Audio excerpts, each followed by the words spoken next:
Somebody say, the victory belongs to me. Yes. విజయానికి అతి దగ్గరలో మీరు ఉన్నారు. You're very close to your victory, and I'm saying this very prophetically.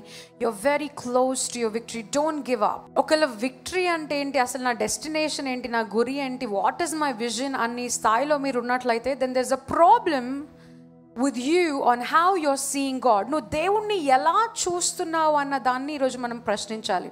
ఒకవేళ మీరు అసలు ఎందుకు బ్రతుకున్నానో నాకు తెలీదు, దేనికోసం నేను పుట్టానో నాకు తెలీదు, ఏ విజన్లో నేను పరిగెత్తాలో నాకు తెలీదు, అసలు ఏ గురి వైపుకి నేను ఉండాలో, వాట్ ఈజ్ మై డెస్టినేషన్ అని తెలీదు అని ఆ ప్లేస్లో, ఆ స్థానంలో ఈరోజు కనుక మనం ఉన్నట్లయితే, దెన్ దేవుణ్ణి నువ్వు ఎలా అయితే చూస్తున్నావో అది సరిగ్గా చూస్తున్నావా లేదా అని ప్రశ్నించాలి. Are you seeing God correctly?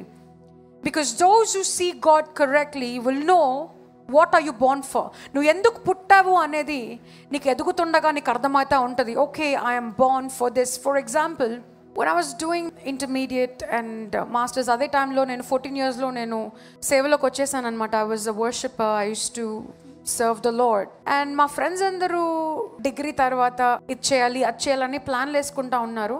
In my head I know that in future నేను దేవుణ్ణి సేవించబోతున్నాను. I'm born to serve God. I'm born to be the leader in the kingdom of God. ఆయన బిడ్డలను లేవనెత్తే నాయకురాలాగా దేవుడు నన్ను లేపాడు, దానికోసమే నేను పరిగెత్తాలి అన్న విజన్ నాకు 14, 15, 16లోనే స్టార్ట్ అయిపోయింది, మెల్లమెల్లగా ఫామ్ అయిపోవటం.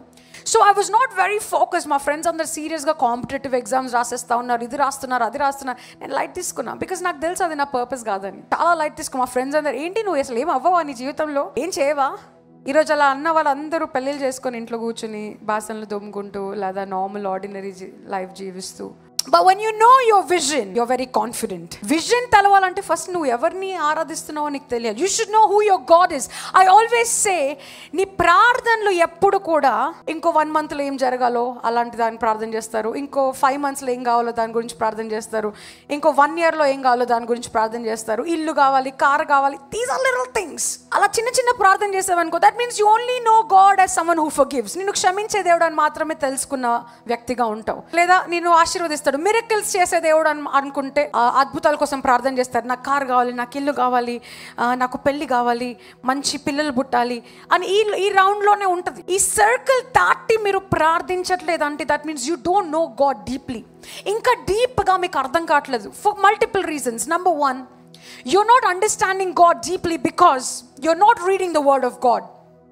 ఎవరో చెప్తున్నారు కాబట్టి మీరు వింటున్నారు కాబట్టి దేవుడు అసలు సత్తా ఏంటో మీకు తెలియదు. You don't know God deeply. You don't know God deeply because you're only hearing from somebody. ఎవరో చెప్పింది వింటున్నారు కాబట్టి మీకు అర్థం కావట్లేదు. వాక్యం ఎప్పుడైతే లోతుగా చదవటం మొదలు పెడతామో, ఎప్పుడైతే మనం వాక్యం డీప్గా చదవటం మొదలు పెడతామో, అప్పుడు అమ్మా దేవుడు ఇలా కూడా చేశాడా, దేవుడు ఎర్ర సముద్రాన్ని పాయలు చేశారా, పాయలు చేసిన తర్వాత ఆయన బిడ్డల్ని నడిపించి వాళ్ళ శత్రువులు మాత్రం ముంచేశాడా, ఆకాశాలు ఉన్నాయా, ఒక్క ఆకాశం కాదా 3 ఆకాశాలు ఉన్నాయా, దేవుడు ఎంటీ గిన్నెని ఒక చుక్క నూనెతో నింపేశాడా, ఇంత సత్తా ఉందా. Then you'll also encounter the word where it says, దేవుడు అంటాడు, is my hand too short? నా చేత ఏమైనా చిన్నదనుకున్నావా అద్భుతాలు చేయకుండా ఉండటానికి, అద్భుతాలు చేయటం మానేయటానికి నా చేత చిన్నదున్నది అనుకున్నావా అన్న వాక్యం నువ్వు ఎన్కౌంటర్ అయినప్పుడు ఇంకా విశ్వాసం పెరుగుతుంది. So the more you know God, నీ సర్కిల్ లెవెల్ ప్రార్థన లాగిపోయి డెప్త్ ఆఫ్ ప్రేయర్ ఎలా ఉంటుందంటే, దేవా నన్ను నీ రాజ్యానికి ఆస్తికర్తగా మార్చుకో, దేవా నేను మాట్లాడుచుండగా ఎవరితో మాట్లాడినా వారి జీవితాలు మార్చబడిపోవాలయ్యా, అయ్యా నేను ఎవరింట్లో అయినా అడుగు పెడితే వారి జీవితాలు ఆశీర్వదింపబడాలయ్యా, అయ్యా నేను నీకు ఉపయోగకరంగా ఉండాలి, ముందున్న డేంజర్ని నేను ముందుగానే సెన్స్ చేయాలి. So stop memorising God, go out of book, out of context వెళ్ళిపోండి. మెమరైజ్ చేయటం కాదు, read the spirit of God. Lord tell me and teach me. ఈ రోజు నుంచి నీ ప్రార్థన సరిహద్దులు విశాలపరచబడబోతున్నాయి. హల్లెలూయా.